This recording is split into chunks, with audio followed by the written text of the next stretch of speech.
Hi friends, welcome to 5 star rating kitchen. ఇవాల్టి వీడియోలో మదురైలో దొరికే మధుర మీనాక్షమ్మ టెంపుల్ తమిళనాడులో ఉంది కదా. అప్పుడు మేము వెళ్ళినప్పుడు ఈ చట్నీ తయారు చేసి పెట్టారు. ఆ హోటల్ వాడిని అడిగి తెలుసుకున్నాను ఈ చట్నీ ఎలా తయారు చేసుకోవాలో. ఇక్కడ మనం ఆంధ్రాలో కూడా ఈ చట్నీని ఎలా తయారు చేసుకోవాలో ఈ వీడియోలో తెలుసుకుందాం. టేస్ట్ అయితే మాత్రం ఎలా ఉంటుందనేది వీడియో చివరి వరకు చూడండి, అప్పుడు చెప్తాను. ముందుగా పొయ్యి మీద ఒక పాన్ పెట్టుకొని 2 టేబుల్ స్పూన్ల ఆయిల్ వేసుకోండి. నూనె బాగా వేడైన తర్వాత ఉల్లిపాయలు 2 చిన్న ముక్కలుగా కట్ చేసుకొని వేసుకోండి.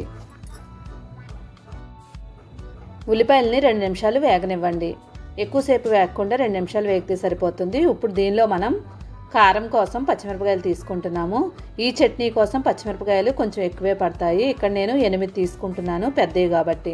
చిన్నవి అయితే కనీసం 12 నుండి 15 వరకు తీసుకోవాలి, మనం తినే కారం బట్టి. కానీ కంపల్సరీ ఇది కారంగా ఉంటేనే బాగుంటుంది.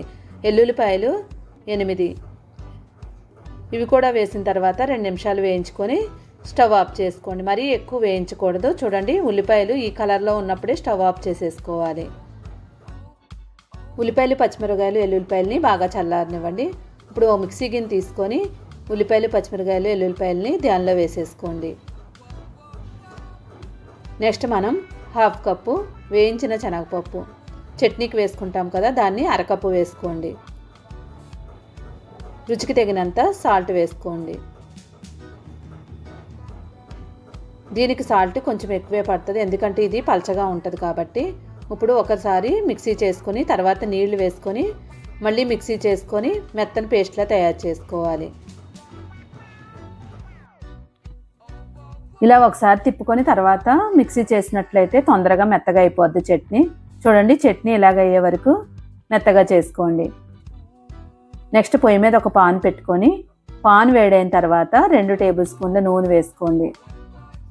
నూనె వేడైన తర్వాత 1/2 టేబుల్ స్పూన్ ఆవాలు, మినప్పప్పు 1/2 టేబుల్ స్పూన్. ఆవాలు మినప్పప్పుని ఒక 2 నిమిషాలు వేయించుకోండి. ఆవాలు మినప్పప్పు వేగిపోయాయి కదా. ఇప్పుడు దీనిలో మనం జీలకర్ర 1/2 టేబుల్ స్పూన్, ఎండుమిరపకాయలు 2 చిన్న ముక్కలుగా కట్ చేసి వేసుకోండి. కరివేపాకు తాలింపు కోసం మనం ఏం వేసుకుంటామో అవన్నీ వేసుకోవాలి. ఇవన్నీ బాగా ఫ్రై అవనివ్వాలి. ఒక చిన్న ఉల్లిపాయ తీసుకొని చిన్న ముక్కలుగా కట్ చేసుకొని వేసుకొని ఇవి బాగా ఎర్రగా అయ్యే వరకు వేయించుకోవాలి. చూడండి, ఇవి కలర్ మారే వరకు వేయించుకోవాలి. ఈ కలర్ వచ్చిన తర్వాత ఇప్పుడు దీనిలో మనం ఆల్రెడీ మిక్సీ చేసుకున్న చట్నీని దీనిలో వేసేసుకోవాలి.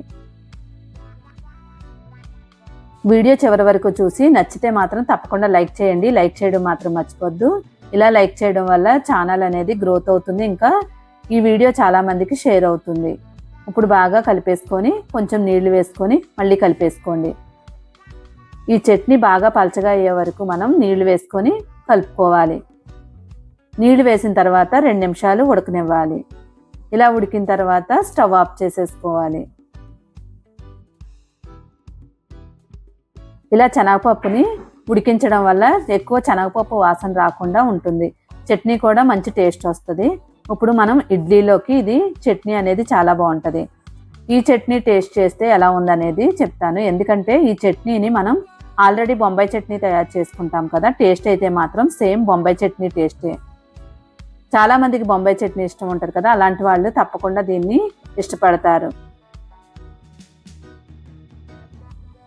వాళ్ళు వేసుకున్నప్పుడు కారం ఎక్కువ వేసుకోరు, కానీ ఇక్కడ మనం పచ్చిమిరపకాయలు ఎక్కువ వేసుకున్నాం కాబట్టి టేస్ట్ అయితే మాత్రం చాలా బాగుంటుంది. తప్పకుండా ఒకసారైనా కూడా ట్రై చేయాలి.